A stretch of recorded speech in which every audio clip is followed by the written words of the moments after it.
All right, 24 minutes before 11 o'clock next April, I think, was the date. And this was an Elon Musk thing, I think. I think it was Elon Musk who said that he's got two people willing and able to pay for the amount of money it will take to send somebody to the moon and back. And I think he's got two people who will be doing this. And I think, if I remember right, this was a story we had earlier in the year, but I think it's next April 2018, we will see.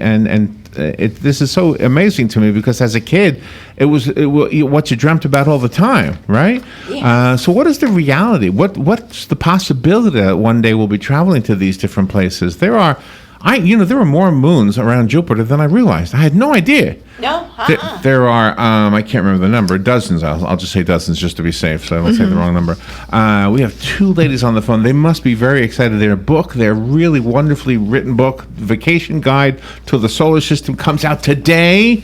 Olivia Koski and Jana Grcevich. Am I saying it right? I'm probably not. Grcevich. Thank you. Olivia is a journalist, the head of operations at Gorilla Science.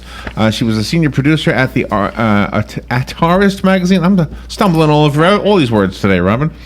She produced 30 interactive journalism stories, 5 of which were nominated for the National Magazine Award. It goes on and on and on. And one for an Emmy. One for an Emmy. And Jana, I apologize for you not saying your name right, worked as an astronomer and science educator at the American Museum of Natural History. And she hosts at the Hayden Planetarium. Host shows. I went there. Yeah. To the Hayden Planetarium. Cool. You might have seen her. Good morning, Jana and Olivia. And I apologize for anything I said wrong there, names included. Good morning, ladies. Perfect. Good morning. Good morning. Thanks for having us. Where are you? We're in New York City. Are you in the Hayden Planetarium? Not right now. We're at the Penguin headquarters. Oh, the Penguin headquarters. Nice. Yeah. That sounds like fun. Yeah. Well, this has got to be an exciting day for you because the book comes out today. Yeah, we're so excited that it's finally launched. At first look, it looks like a book for children, and I didn't take it as that. Either that or I'm a 6th grade mind. I don't know. But I just love this book. You know what? It really appeals to something in me. Maybe it's the younger me. I don't know. How soon before this becomes a reality? It's a really great question. And, as you mentioned, Elon Musk has sold some trips to the moon. It remains to be seen if they're going to hit that target date of April 2018. But I think we're really close. And what we're doing with this book is imagining even beyond the moon, because it's only a matter of time and a matter of scale. So, if you think people have already gone to the International Space Station, some private citizens have paid for trips there. Elon Musk has sold trips to the moon. After that, it's going to be Mars. And then after that, it'll probably be Venus. And then after that, there's lots of other planets in our solar system that are certainly worth visiting. And so, we've had just a ton of fun imagining space vacations in other places. And as you mentioned, this book is for adults. Older kids could probably read it. But Gorilla Science is this collective of scientists and artists that like to spark conversations with the public about science, and we like to talk with adults about strange things from science. And one thing that the book opens my mind up to is the fact that we're not just talking about the planets, but the moons around the planets are potential destinations also. Yeah, no, in fact, for the outer planets, a lot of them are made out of gas, and so there's no planet per se to land on, right?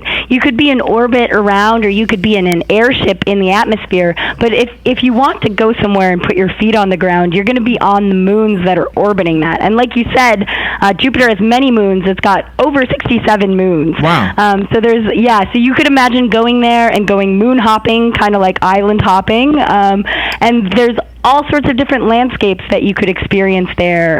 Volcanoes, ice worlds with huge oceans down below. And so it's really fascinating to think about what it would be like to stand there. And you have a virtual reality app for that. Yeah, exactly. So, we've been planning vacations for about the past 5 years for thousands of people.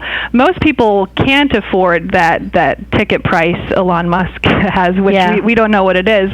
And so we created this virtual reality app that you can download if you go to intergalactictravelbureau.com. There is a moon experience now, and we're going to come out with a Mars experience and a Europa experience later this summer for the rest of us. So if you can't afford a trip to space, you can download this free app, and you can go to the moon and tour the Apollo 11 landing sites and look up at the Earth from the moon's surface. And that's, an experience we can bring to you through the magic of virtual reality. Oh, wow. You know what? I never realized you can't get a tan on the dark side of the moon. It just never occurred to me. This is such a romantic endeavor, but still, there's a lot of danger associated with this in reality. I would say, Yeah. Absolutely. We talk to many scientists, who study all sorts of different things. Of course, many astronomers and planetary scientists, but also physicists who study the physics of bikes to talk about what it would be like to bike on Mars, or space lawyers, which is a thing that I didn't even know existed before researching this book. Wow. Apparently, if somebody gets mugged on the moon, who do you go to? Really? Attorneys, they're always first.